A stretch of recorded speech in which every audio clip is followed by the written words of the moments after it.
Apakah Anda memiliki resolusi untuk membeli properti di tahun 2021? Atau Anda ingin membeli sebidang tanah untuk investasi? Untuk mendukung rencana Anda, kami memiliki beberapa tips pajak jual beli tanah yang perlu diperhatikan beserta hal-hal yang perlu Anda ketahui sebelum membeli atau berinvestasi. Simak penjelasannya berikut ini.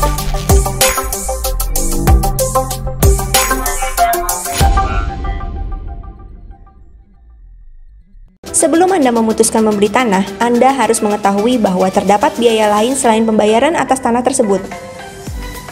Biaya pertama datang untuk pihak penjual, yaitu pembayaran atas pajak penghasilan. Pajak penghasilan dalam pembelian tanah diatur dalam Peraturan Pemerintah Nomor 34 Tahun 2016 tentang pajak penghasilan atas penghasilan dari pengalihan hak atas tanah dan atau bangunan, dan perjanjian pengikatan jual beli tanah dan atau bangunan beserta perubahannya. Mengacu pada peraturan ini, besaran PPh yang dikenakan adalah sebesar 2,5% dari total bruto nilai pengalihan hak atas tanah yang ditransaksikan. Di sini adalah bagian pentingnya. Pejabat pembuat akta tanah tidak akan mengeluarkan akta jual beli apabila belum membayarkan PPh atas pembelian tanah tersebut. Hal ini sudah masuk dalam pasal 39 ayat 1 huruf G Peraturan Pemerintah Nomor 24 Tahun 1997 yang berbunyi, PPAT menolak untuk membuat akta jika tidak dipenuhi syarat lain atau dilanggar larangan yang ditentukan dalam peraturan perundang-undangan yang bersangkutan. Apabila Anda memaksakan diri, sengketa tanah dapat menjadi hal yang sulit dihindari di kemudian hari. Mengapa demikian? Karena kwitansi pembelian tanah pun tidak cukup untuk membuktikan kepemilikan tanah atas seseorang jika tidak dilengkapi dengan AJB. Contoh penghitungan PPh adalah sebagai berikut.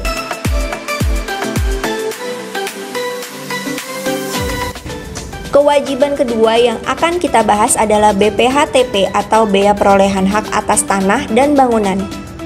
Pada esensinya, ini adalah pungutan dari peristiwa atau perbuatan hukum yang akhirnya diperoleh hak atas bangunan oleh orang pribadi atau badan. Dasar hukum BPHTP pada pasal 2 ayat 1 dan ayat 2 Undang-Undang Nomor 20 Tahun 2000 tentang bea perolehan hak atas tanah dan bangunan. Besaran nilai BPHTP diambil dari 5% NJOP, yang dikurangi nilai perolehan objek pajak tidak kena pajak. Perlu Anda ketahui bahwa nilai NJOP tiap wilayah tidaklah sama antara satu wilayah dengan wilayah lainnya. Hal ini karena NJOP didasari dari harga transaksi yang disepakati penjual dan pembeli. Apabila Anda mendapatkan tanah dari warisan, hibah, dan tukar-menukar, maka yang menjadi patokan nilai adalah harga pasaran secara umum. Contoh penghitungan BPHTP jual beli tanah adalah sebagai berikut.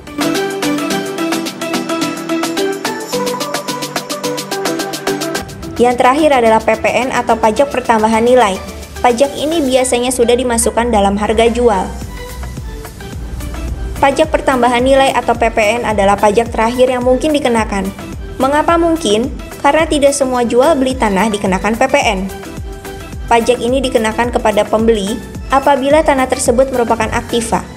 Maka transaksi tersebut memiliki kemungkinan tidak dikenai PPN dengan syarat selama pada saat perolehannya tidak terutang PPN dan tidak dapat dikreditkan oleh penjual.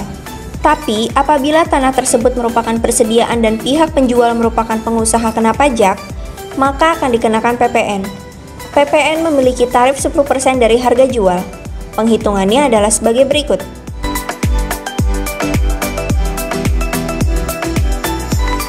Nah, itu tadi 3 pajak yang dikenakan saat Anda akan membeli tanah atau properti. Jangan lupa like, subscribe, dan share di seluruh sosial media yang kamu punya. Sampai jumpa di video selanjutnya.